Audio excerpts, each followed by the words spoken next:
So I'm gonna do my whole workout right here on these cable machines and that pull-up bar.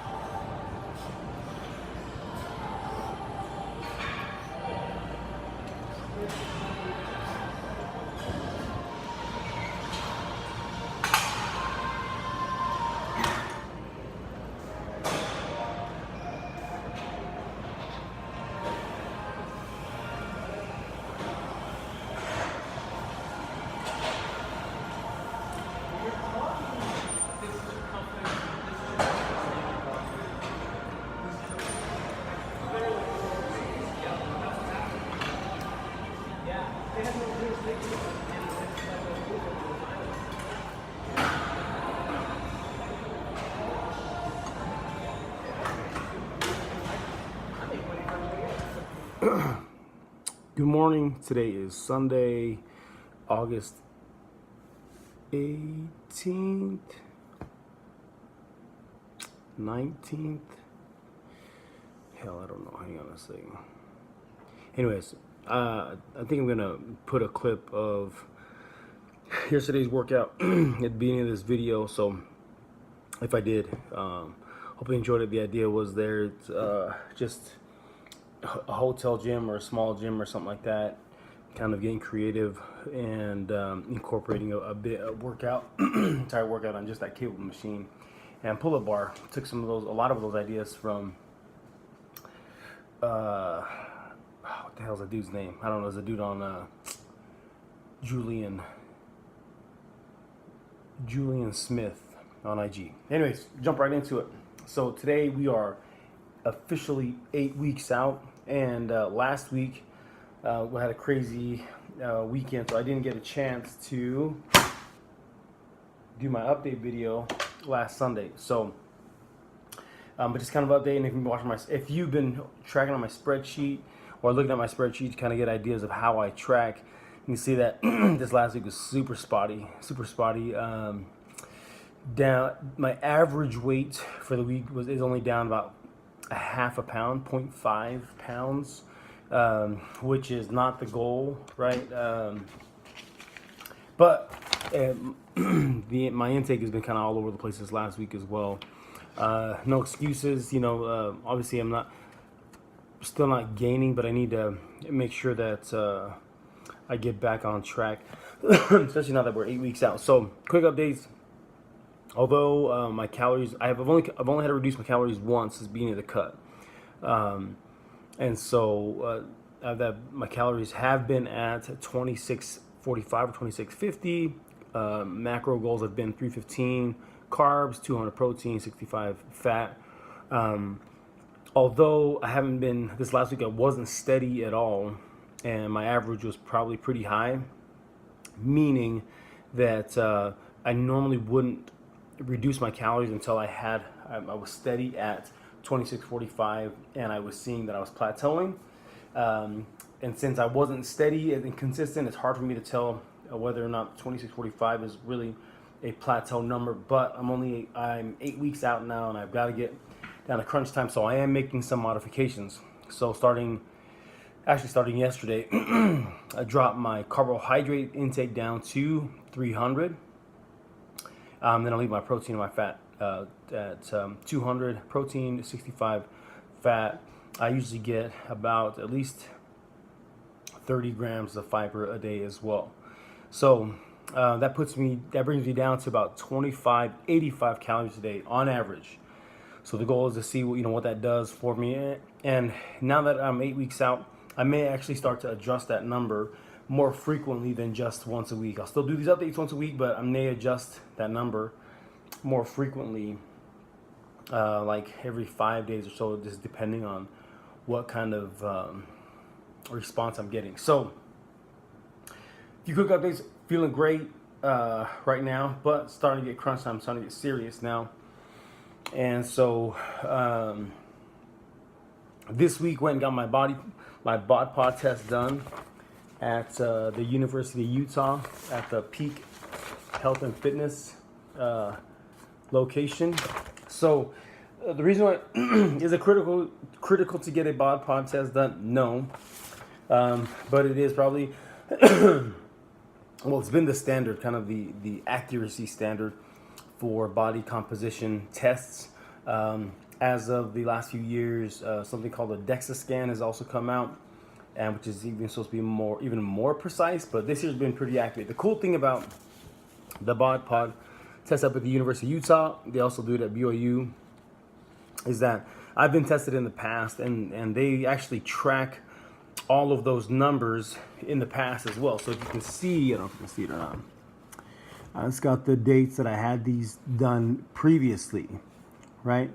So I can't see really well, but so back to 2014 when the original TFLEKS, when we all competed, I got my body fat tested at about on March 4th, 2014. So that was about 6 weeks out.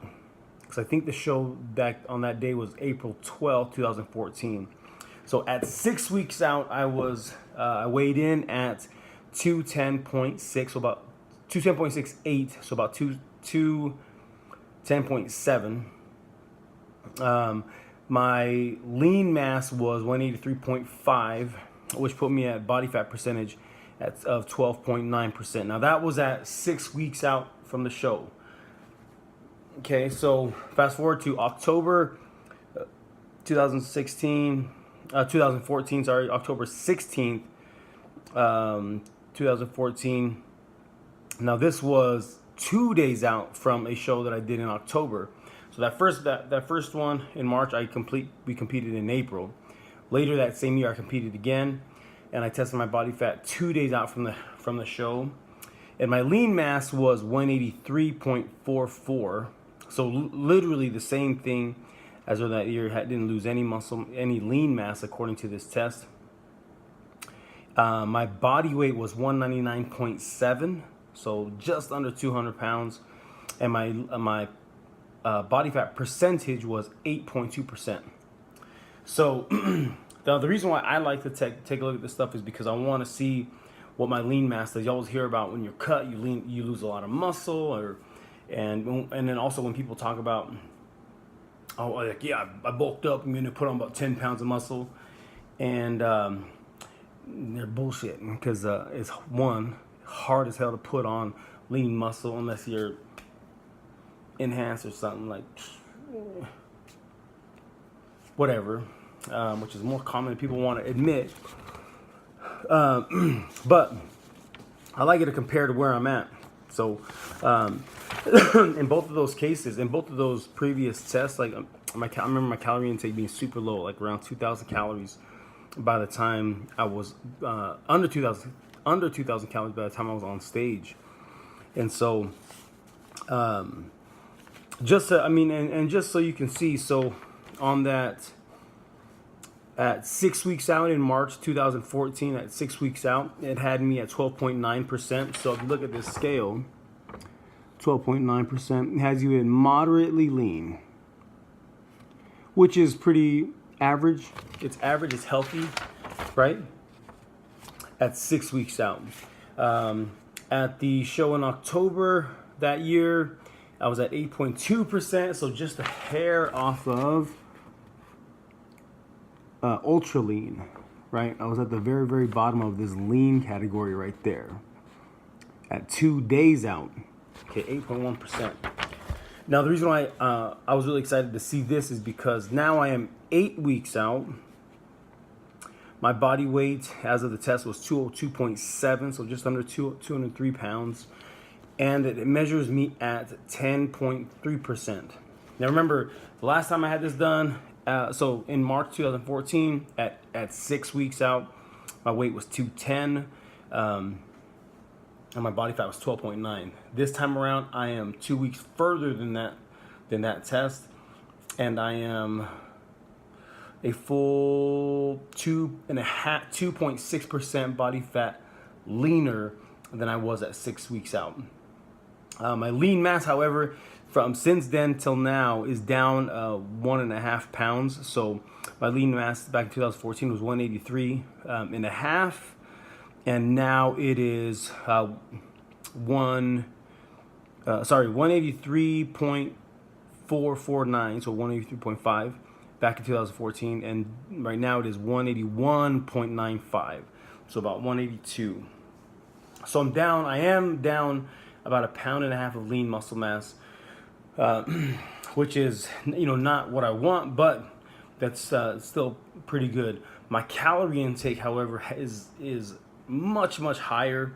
Like I said, I'm 2.5% body fat leaner than I was even closer to this show. The show's back in 2014, so basically I'm much farther ahead than where I was in the past, which is why I wanted to see this test. So right now it has me sitting at 10.3%, which again is right in the middle of that lean category.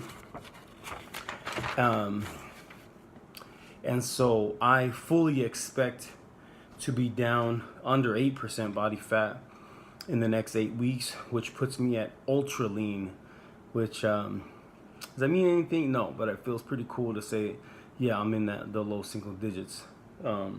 So my goal is to get anywhere, at least 190 pounds, if not less than 190 pounds, and just diced and shredded. So I still got a lot of work to do. Where I carry my body weight is around my waist and in my glutes and my upper hamstrings. And so, damn flies. I love Eagle Mountain, love Saratoga Springs area, but because of the fields and the lake nearby, we get flies in the summertime. I hate it. So there's a quick update.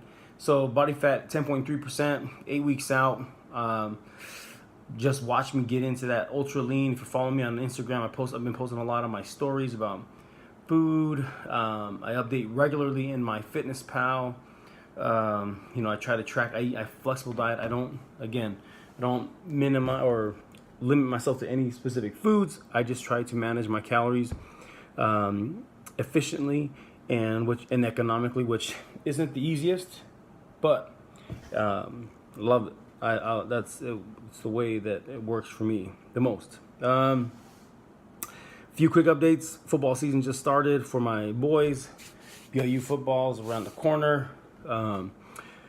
Coaching my youngest son on his team. My team's gonna be bad.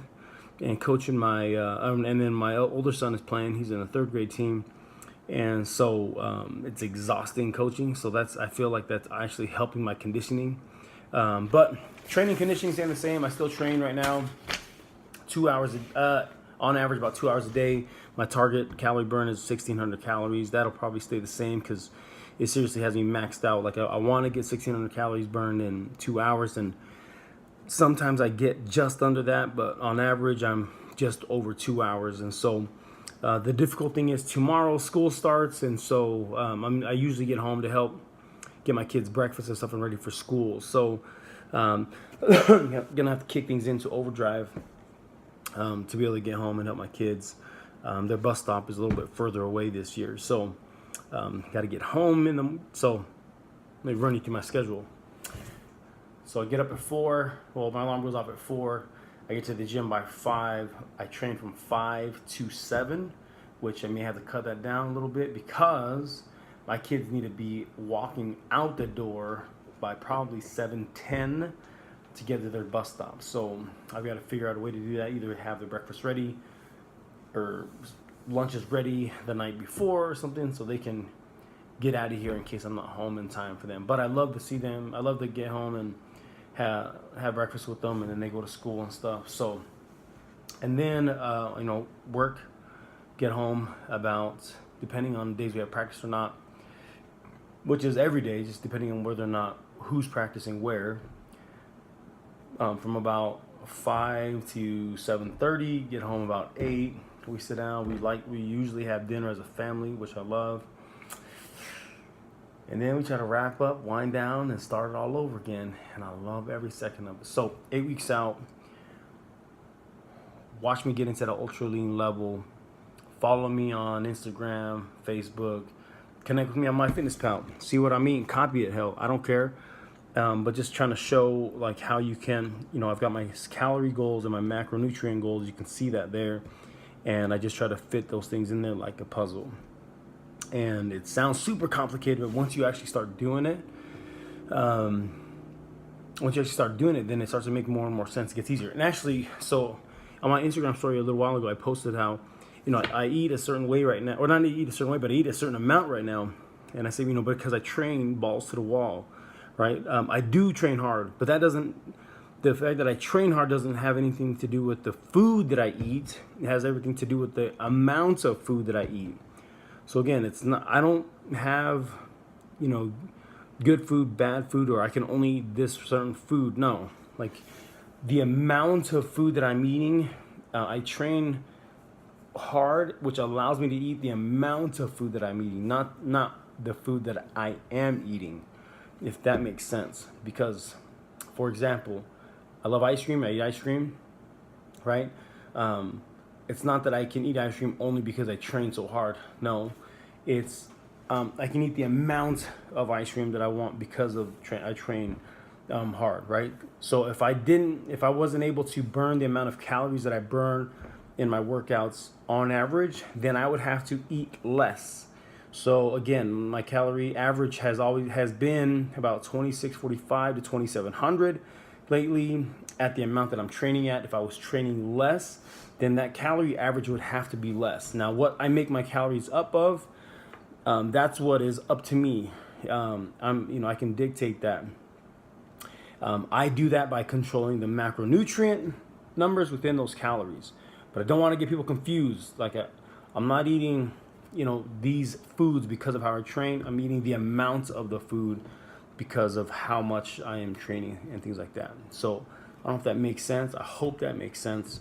Because I want to enjoy food. I want people to understand how I enjoy food, and hopefully they can enjoy it as well. But I'll try not to miss another week of updates. Thanks for watching. Till next week.